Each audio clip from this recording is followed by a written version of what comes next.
Hey there, Nemo Ashong here, and something that brings me great joy is being around my friends and family. And in particular, one of my friends who helped me be able to bring out that silly, goofy side of myself. That little, seeing the head move right there. I'm realizing that's a part of who I am and how I like to identify as. And I really appreciate that. So I wanted to start off this conversation, especially being here in joyful January, or whenever you happen to watch this here. There's no wrong time to be joyful.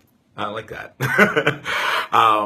I wanted to make this quick video and just check in with you all here because I just had a thought, a distinction that came up as I was watching the video here.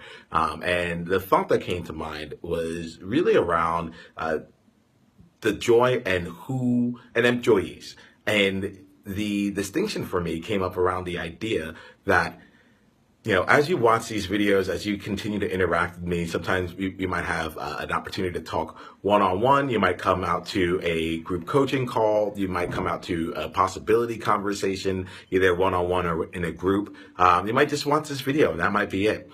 Regardless of where it is, you're going to see as a part of this my way of seeing the world. That's the decision that I've decided to put out there. I'm going to share how I see the world. And the distinction that came to me, and the reason I wanted to make this quick video here, was that in the pursuit of joy for myself, this is not something where I am really going out of my way to try and convince you or anyone else that this is the way to see the world. This is just how I see it, and you're welcome to see it as well. And for those of you that already see it, awesome. Just know that you're not alone in that. And if you're interested in making something happen from there, if you're interested in co-creating something amazing from that place, from this area of possibility and inclusion and authenticity and joy and experiencing that on a regular basis, great. That's the game that I want to play, and I would love to play it with anyone that's interested. But I wanted to come out here because it's interesting. I didn't feel guilty. I didn't feel like, I'm trying to coerce others into some way of thinking or not. Because quite frankly, I think that you have to be more you, right? At the end of the day, that would go directly against one of my core values and one of Enjoyment's core values. But as this distinction came on for me, I was kind of wondering what you might have for yourself.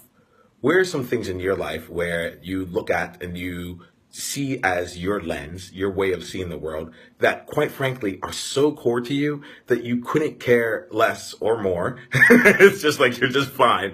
But you're just look, this is how I see things. And whether you agree with it or not is okay, because that's still how I see it. That's how I choose to see it. And if you see it like me, great. Let's go ahead and talk, and we can share some ideas as to how we can be successful with this view. And if you don't share that idea, then that's great too. Let's go ahead and talk. I would love to hear your opinion, love to hear how you see things, maybe enrich the way that I see it. And at the very least, give me a chance to come out from a different stand of empathy, right? In 2018, one of my big things is to actually actively spend time with different minded people.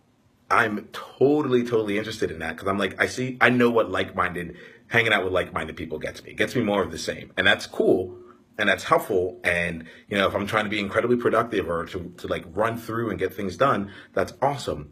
But then there's also incredible value, especially this comes up to me it actually hits on all of my big pillars there, with the idea firstly coming from inclusion, with the idea of inclusion being that, even if someone thinks differently than me, I can still include them and have them have a seat at the table. And in fact, they are valued because of the fact that they think differently. And we can have a respectful way of going by and trying to figure out different things and hopefully come up with a solution that was even better than what I can come up with on my own. That last part really speaks to possibility. That idea that what's possible for me only becomes even more when I'm surrounded by people who think differently, who see the world differently than I am. And we're able to create that space for them to really be able to shine and be able to let that out as it truly is. And I guess that then touches upon the third pillar of authenticity, where, if people who are different minded aren't willing and able and have the space to dissent, to say, I don't agree, and this is how I see the world, and have the confidence of knowing that they won't be attacked, but instead be embraced for that view, whether or not it aligns with those around them, well, then that allows them to be their authentic self. and allow for them to authentically present their views and their dissent. And to me, from the way that I am choosing to see the world, that there is a recipe for success. So I didn't want to put that out there. Just wanted to just connect with you very quickly here. One of my hopes and intentions for the year is to find an opportunity to share more of the way that I see the world. And to tell you the truth, I'll be honest, right now, it's probably a little bit more in service of me being able to be more of myself. Right? If that's my number one value, be more you, then I need to practice that myself. And getting the chance to talk to you on a regular basis and sharing some of the things that are going on through my mind, regardless of what's happening around me. Like right now, I'm just like in my apartment. I was ready to go get some ramen. My friends are out there waiting. They're like, hey, let's go do this.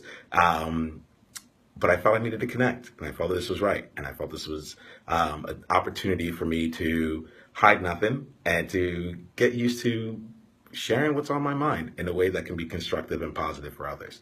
So you heard what I'm joyful for. You got in the chance to get a peek into my brain. I'd love to get to know you all and how you all look at things here. So my question for you is, like, what's one thing that is core to you that, regardless of how other people feel, you think would stay true to you? You feel like this is something that you wouldn't waver on. And, I'm going to ask you to put it down in the comments. And I'm also going to ask you to be respectful of other people. Some people might see things in a way that is completely different for the way that you see things. This year, if we are going to be able to play the game that we want to play with enjoyment, part of that comes down to like being able to be respectful. I'm not saying that you have to agree. That is not the case. And you can have dissent. And if someone dissents with you, like we'll figure out a way to be able to dissent like in a way that like works and continues to be respectful. But actually, no, you're a grown person. I trust you. I trust you to do this and have the conversation as necessary. If necessary, right? Have the conversation in a way that that shows dissent and respect, and also includes without invalidating their opinion or thoughts. And if we can do this,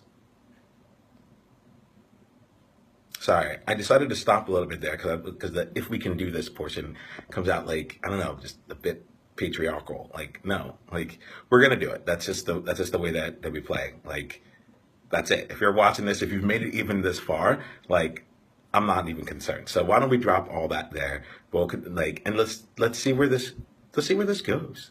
Yeah, we'll leave it at that. All right. So here is to doing the things that bring you joy each and every day. Take care. Peace out. Bye.